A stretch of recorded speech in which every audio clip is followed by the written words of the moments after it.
If you've been anywhere on the internet for the past few months, you probably heard this song by Ayra Starr called Hot Body. Look what the hot body can do. And as an avid fan myself, it kind of left me confused as to what was her brand. Hello, my name is Masimungai. So today we're going to talk about Ayra Starr's brand and how it can be a little bit confusing for those who do not know, and maybe a little bit of things that I think she should try out on her next new releases that could probably prompt her to become the mega super global star from Africa that she wants to be. So now, let me go back all the way to 2019. That's when we met Ayra Starr.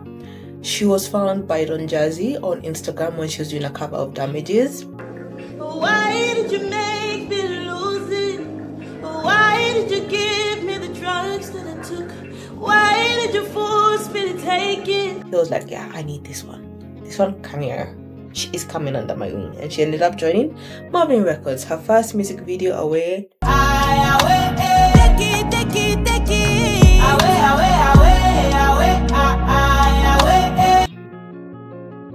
So good, so good. And she started blooming and changing so much. We've seen Vash, we've seen her new album release. I mean, we've seen her collaborate with so many artists, and it's just been amazing, Jalen. But also at the same time, I think the one thing that has sort of perplexed me the most was the fact that she didn't have a sort of ideal or custom look and feel to every sort of music video. Let me explain. I understand that now, when we're in the 2025 era, everybody's looking back at the 2000s and like, yes, we want that. So there's like a lot of Y2K kind of vibes going in terms of fashion, in terms of style. What I grew up with was when you have a specific artist that's trying to get up and go through and get to that global super fandom, they usually retain a certain look and feel. Case scenario for a big majority of American feel, but also a good majority of African people, this you could say it's a similar sense. I just didn't get that kind of feeling for that. Mind you, I have a background in marketing, specifically for branding, so that also left me a little much more perplexed. But I was just like, you know what, don't let your prejudice get you into that spot. Do a little bit of research and try to understand the behind the scenes. So I did a little bit of research into her interviews, what she likes, what she doesn't like. You can also tell a lot about her body language, how she carries herself, how she talks to other people. I especially like that episode where she was picking up a man to go on a date with by their Nigerian food. Yes, hold on. We'll give them a 12 quickly. No, you give me a 12. See the fit. She ate with that. She ate with that, not gonna lie. She ate that down completely. There are a couple of things that I realized when doing her research that I didn't know. Let me explain. So for branding, we usually have a certain way in which we want to convey our product to our consumers. In her case scenario, her product is her music, her artistry, not herself. Not herself. I do not believe you should sell yourself. You should sell the art. Okay, thank you. So in order to do that, there are a couple of pillars that you need to look at. Your mission statement and your values and your vision. Those three things are very particular when it comes to holding down a brand and as to what you want to achieve. Most of the times when it comes to like a corporate space environment, it's much more long-term, visionary type of things. One of the main capture phrases that we all know from Coca-Cola is taste the feeling. For her, one of the catchphrases I think that she's been really emphasizing a lot is that she is no one. But I don't really mean that she is no one. But there's strong evidence to point out that Ayra Starr is very much anti-brand. She said, every genre I enter is almost like I'm in different schools that I went to.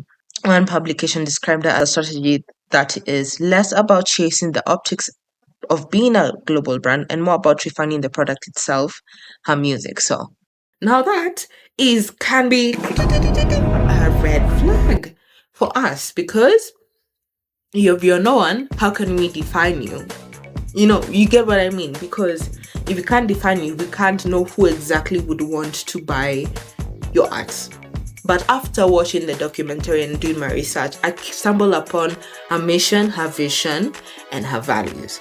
I'm just going to go into bits and pieces as to what I have realized and what I think she should try to do better.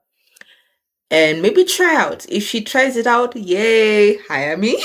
So number 1, her mission is to be authentic and original to her Nigerian roots.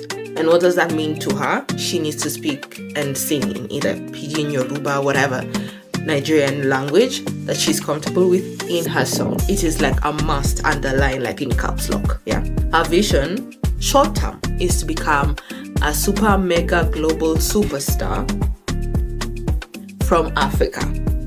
That's the short term version. I don't think that's going to be the end, but that's just what I've seen. And then her values are, I would say her main top 3 ones would be number 1, authenticity and originality are very close to her heart. So anything authentic and original is something she craves and she likes to do. Number 2, God and spirituality are very good forces that she relies on, strengthening herself, deepen herself. And then the third thing would be her family is one of her main anchors, her main anchor in her life that keeps her going strong through the tough times.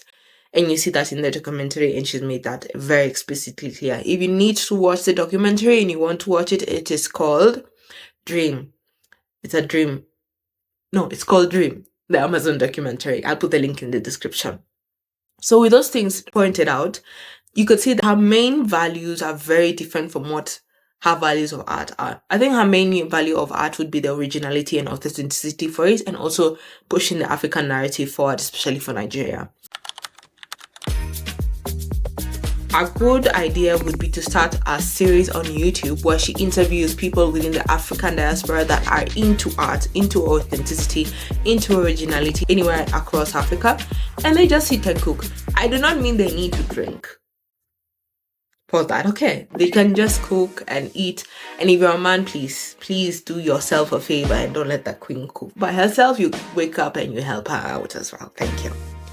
Number 2, she has a very unique and distinct fashion style, but I think it's also comparable to Tyla. Partner up with a fashion house that can release like a limited edition series of clothes or bags or heels or wigs, which is very intrinsic to her music and her art. Could also be a side hustle that could be managed by somebody else in the family. The third thing that I think that she should do in order to like put in the to go into the No One brand and to continue the experimentation that she still wants to do and continues doing till today, is to give us a little bit of breath between each release, so that when each release comes out, it feels like we're not being hit in the face every single time, but sort of tease, hey, we have something new, we're gonna see. And that could mean showcasing a new type of hairstyle and telling the audience like, what type of song do you think I'm going to put out?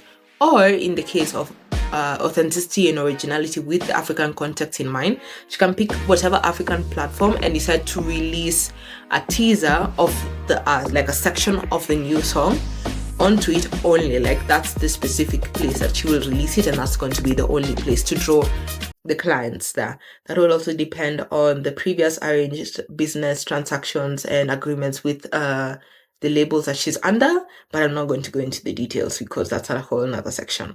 The last thing that I would look at is to make sure that when she's going to global superstardom, that she understands and mitigates the risks that come with the territory.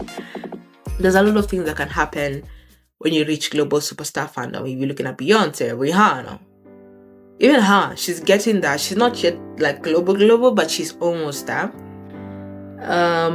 And why do you think I'm saying almost there? I would say if you can headline Coachella or any major music concert and the stadium is full to capacity, that's a global superstardom. That's my definition of a global superstar from Africa.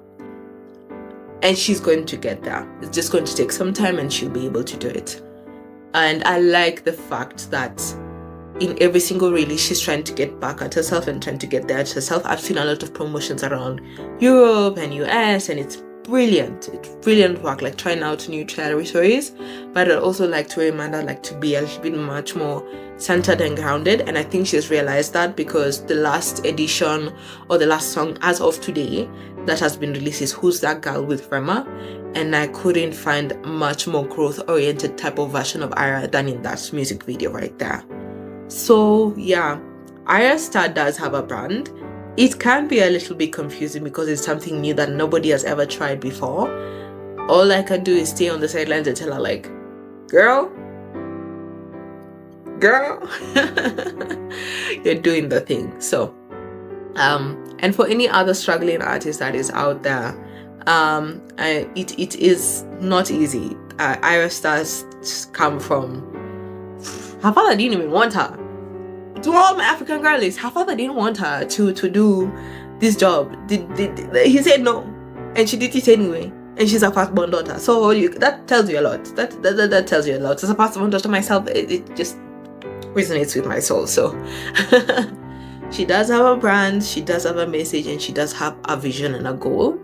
And if you're interested to find out about more content like this, subscribe to the channel.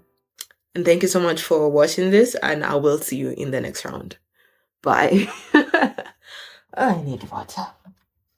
It's been a long